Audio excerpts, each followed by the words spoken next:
Турецкие и региональные паблики активно обсуждают недавние авиационные происшествия в Закавказье и пытаются связать их с Азербайджаном. В социальной сети X один из крупных турецких аккаунтов отметил серию крушений воздушных судов, связанных с визитами в Азербайджан или направлявшихся в эту страну. В публикации упоминаются два ключевых инцидента: крушение вертолета президента Ирана сразу после визита в Азербайджан и падение турецкого грузового самолета Си-130 «Херкулес» на востоке Грузии. При этом некоторые источники утверждают о возможном вмешательстве иностранных спецслужб, включая Моссад и ФЕТО, которые, по их версии, якобы проникли в разные сферы в Азербайджане. В турецких и региональных СМИ активно обсуждаются различные версии произошедшего. Одни эксперты связывают крушение с техническими неисправностями, перегрузкой или нарушением правил эксплуатации. Другие рассматривают их как потенциальные диверсионные операции с политическим подтекстом. Одновременно в турецком информационном пространстве появляются версии, связывающие крушение с армянским следом. Однако физически и логически это крайне маловероятно, учитывая географическое расположение инцидента на грузино-азербайджанской границе. В прежних эфирах отставной турецкий генерал Эрдоган Каракуш высказал предположение о возможной причастности армянских радикалов сначала на небольшом YouTube-канале с ограниченной аудиторией, а затем на более крупной площадке – Турки Газет, которая, по имеющимся данным, является провластным изданием и имеет почти 1 миллион подписчиков на YouTube. На этой платформе генерал повторил свои утверждения, несмотря на отсутствие каких-либо доказательств. Его высказывания выглядят абсурдными и не подтверждаются никакими фактическими данными, однако получили широкий резонанс в турецком медиапространстве. Главный администратор канала Reg News провел телефонный разговор с Владимиром Погосяном, бывшим помощником главного советника президента по национальной безопасности и руководившим спецоперациями Совета безопасности Армении при президенте, для разъяснения данной ситуации. Погосян в ходе разговора подтвердил, что подобные интервью в Турции публикуются намеренно и преследуют конкретную информационную цель. Он отметил, что генерал Эрдоган Каракуш является значимой фигурой на турецкой политической сцене, и подобные заявления не могли быть случайностью. По словам Погосяна, армянские спецслужбы физически не могли организовать подобную операцию, а высказывания турецкого генерала представляют собой попытку запугивания и давления на Армению.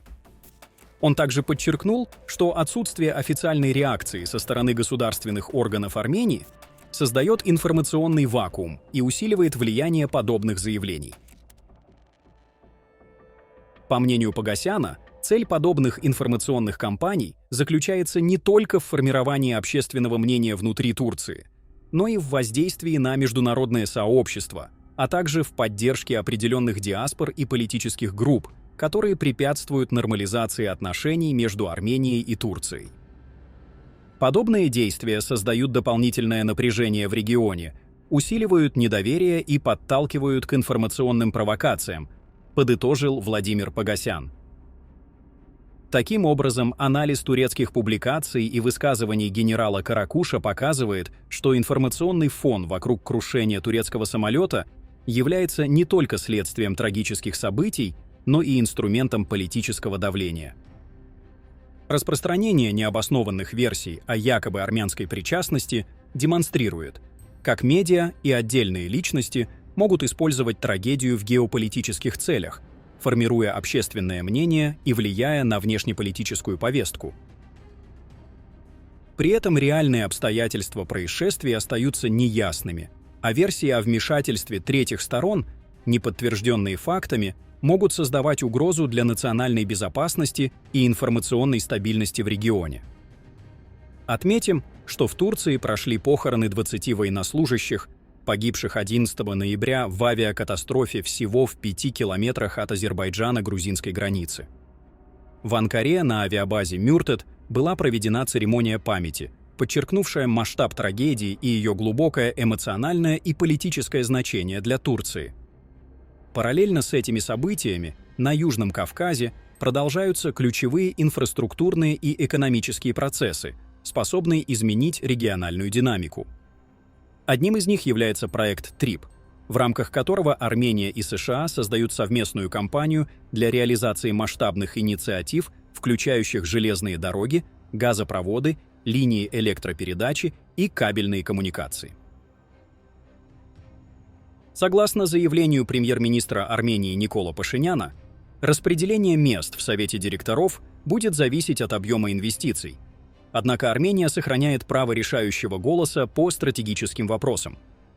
Важным аспектом проекта является правовой режим строительства и использования земель.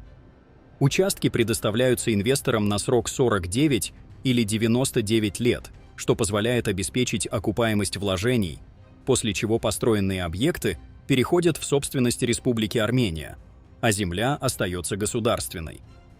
Пашинян подчеркивает, что проект носит многогранный характер и предполагает участие профессиональных компаний, включая американских инвесторов. При этом все ключевые решения будут приниматься совместно. На фоне этих процессов продолжаются напряженные обсуждения в сфере вооружений. Израильские чиновники призвали США проявлять осторожность при продаже Турции истребителей F-35, аргументируя это тем, что передача передового самолета Турции нежелательна, так как аналогичные машины находятся на вооружении израильской армии. Администрация США пока не вынесла окончательного решения, но учитывая предыдущие продажи вооружений в регионе, вероятность положительного исхода для Турции остается высокой. Одновременно Греция возобновляет модернизацию своей системы ПВО совместно с Израилем в рамках национальной инициативы «Щит Ахиллеса». Программа предусматривает замену устаревших российских систем на более современные, включая Spider, Barak MX и Skyceptor для замены S-300. При этом системы Patriot остаются ключевым элементом оборонной архитектуры. Инициатива отражает стратегический интерес Афин укрепить национальную безопасность и адаптировать оборонную инфраструктуру к современным угрозам. Параллельно на стратегическую стабильность региона влияют действия Ирана в Ормузском проливе. Корпус стражей Исламской революции остановил танкер «Талара» под флагом Маршалловых островов, следовавший из ОАЭ в Сингапур, и направил его в территориальные воды Ирана. По информации СМИ, танкер связан с кипрской компанией Columbia Ship Management, которая, как утверждается, имеет связи с семьей президента Азербайджана Ильхама Алиева.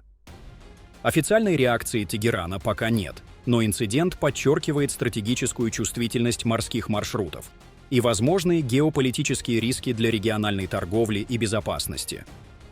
Все эти события последних недель демонстрируют сочетание трагических авиационных происшествий, масштабных инфраструктурных проектов и напряженных политических и военных процессов, которые одновременно влияют на безопасность, экономическое развитие и региональные балансы сил. Анализ текущей ситуации показывает, что на региональную динамику оказывают влияние не только локальные события, но и действия международных игроков – от Армении и Турции до Израиля, США, Греции и Ирана.